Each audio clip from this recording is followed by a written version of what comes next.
نماز پڑھنے سے پہلے کہ جیسے ایک ہم نیت کرتے ہیں، اور وہ پنجابی کے اور اردو کے الفاظ ہیں ٹپکل رٹے ہوئے ہیں کہ جی میں نماز پڑھتا ہوں فجر کی، نماز پڑھتا ہوں زور کی، منہ قبلہ شریف کے پیچھے امام کے، اللہ اکبر اتنی رکعتیں.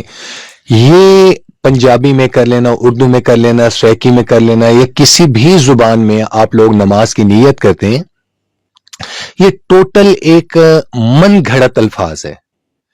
تمام ذخیرہ احادیث میں آپ اٹھا کر دیکھ لیں، پورے قرآن پاک میں آپ اٹھا کر دیکھ لیں، مدنی کریم صلی اللہ تعالی علیہ وسلم کی تمام احادیث کو آپ اٹھا کر دیکھ لیں، صحابہ رضوان اللہ تعالی علیہم اجمعین کی زندگی کو دیکھ لیں، تابعین کی زندگی کو دیکھ لیں، ایون کہ تبع تابعین کی زندگی کو دیکھ لیں، کہیں پر بھی نماز کے یہ جو من گھڑت الفاظ ہیں نیت کے، یہ کہیں موجود نہیں ہے. اس کو ہم لوگوں نے ایک بدعت بنا دی ہے.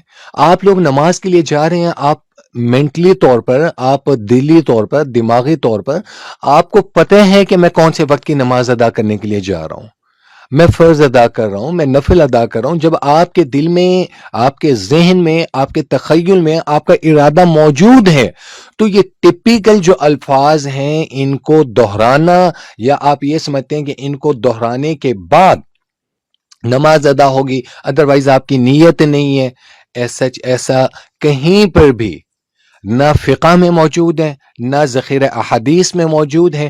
کسی نے اس چیز کو انڈورس نہیں کیا کہ آپ ایسا کریں گے تو نماز ادا ہوگی، اگر آپ ایسا نہیں کریں گے تو نماز ادا نہیں ہوگی. یہ من گھڑت الفاظ ہیں، بدعت ہیں. باقی واللہ اعلم بالصواب. یا وجیہتی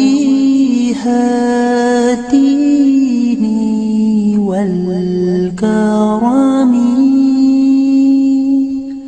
وحلیف العلم والحکم